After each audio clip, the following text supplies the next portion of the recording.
Alright,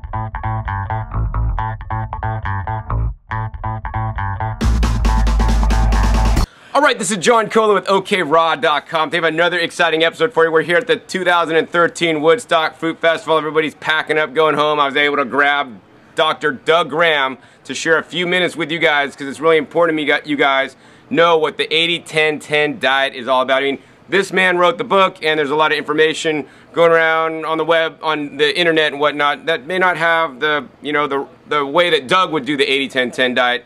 So that's why I'm here today.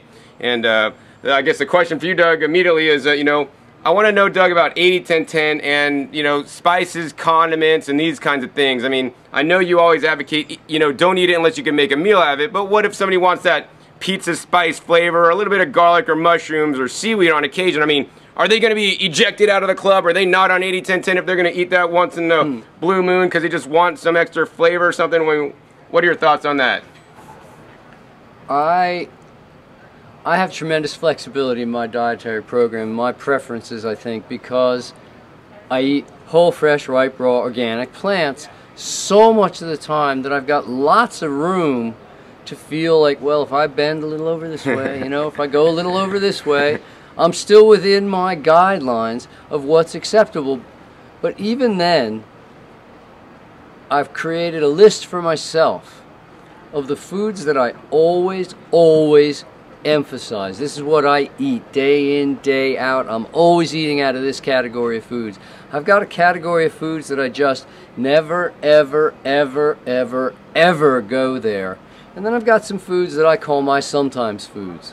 And I've got that list of sometimes foods. And even with those, in my columns, what I did is I took the ones that I sometimes eat a little more and sometimes eat a little less. I put them over near the never, and the more is a little near the always. Once I've created that list and I've defined for myself what that is, I can then look and see if I want to make any changes in my dietary program. Do I want to take one of those things that's in the sometimes category and move it into always? Or do I want to take something that's in the sometimes category and shift it over to never, and then see how I feel with that new relationship going? I also define for myself very clearly what sometimes is. Like you say, once in a while. I've had people tell me they never smoke except a pack a day. I honestly have. I've had people tell me they never drink coffee except 2 cups every morning. And I've had a lot of people tell me that. So, you know, I never eat cooked food except sometimes. I think it's worth defining sometimes. So for me, once in a while or sometimes, that's less than once a month. For me, once in a while is like 4 or 6 times a year. Sometimes I don't eat mushrooms for a whole decade. But if you make something with mushrooms in it, I'm willing to eat it. It's not wrong or bad or, ooh, you shouldn't do that. You know, I mean, it's just not my all-time favorite thing to eat, and it's not where I want to put my emphasis. So for me, it's a sometimes food. Seaweed, I almost never make anything with seaweed. But if I go to your house and you made a big salad and you tell me, oh, it's got seaweed in it, I'm not going to start picking the seaweed out.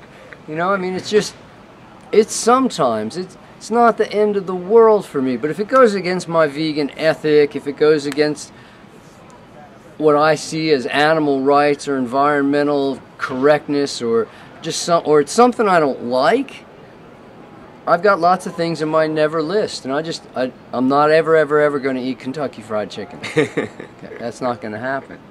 You know, you see me coming out of McDonald's, it's because I went to the bathroom, and that's it. Or because they do have something really good at McDonald's. They do. They have internet. Free internet. Free internet. So, but other than that, I think it's really well worth defining for yourself what your own standards are. Always, never, sometimes, and really, you might have something in your never list that you want to get into your always list. I've had people say, you know, I just never eat broccoli, but I believe I should. Well, okay. If you want to move, I would say move it from never into sometimes, you know, and then get in towards always if that's where you're trying to go.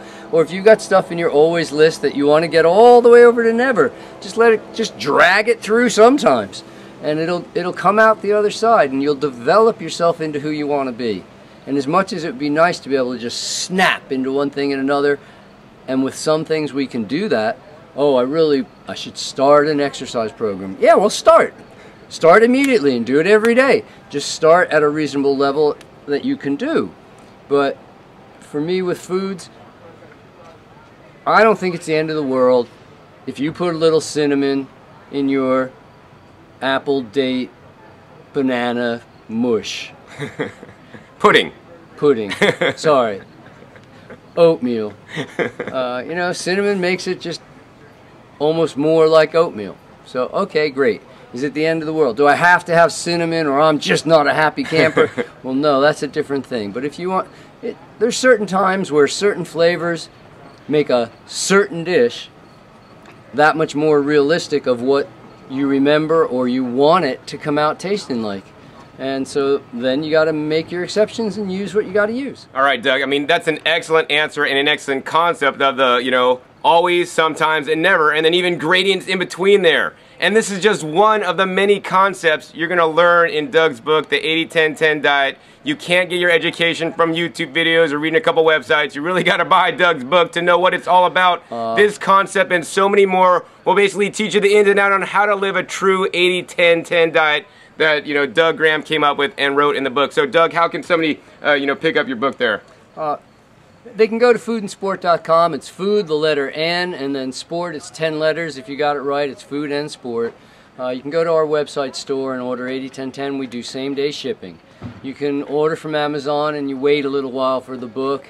You can go to your local library, and the entire United States library system is set up to supply free copies of 80-10-10 to anybody who requests it. If it's not already in the library, you request it, they'll get it for you, and it'll be there for everybody else. You can get this for free. This isn't a sales talk. You can go to your library and get 80-10-10 right then and there.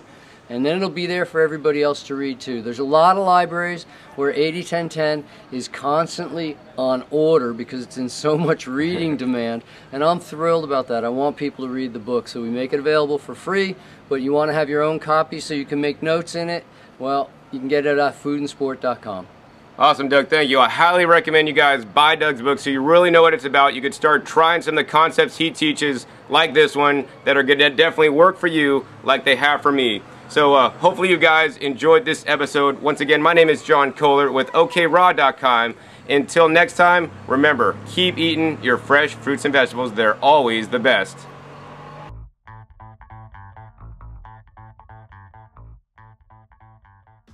Alright, this is John Kohler with OKRaw.com. Today I have another exciting episode for you. We're here at the 2013 Woodstock Fruit Festival, and this is a very unique and rare opportunity for me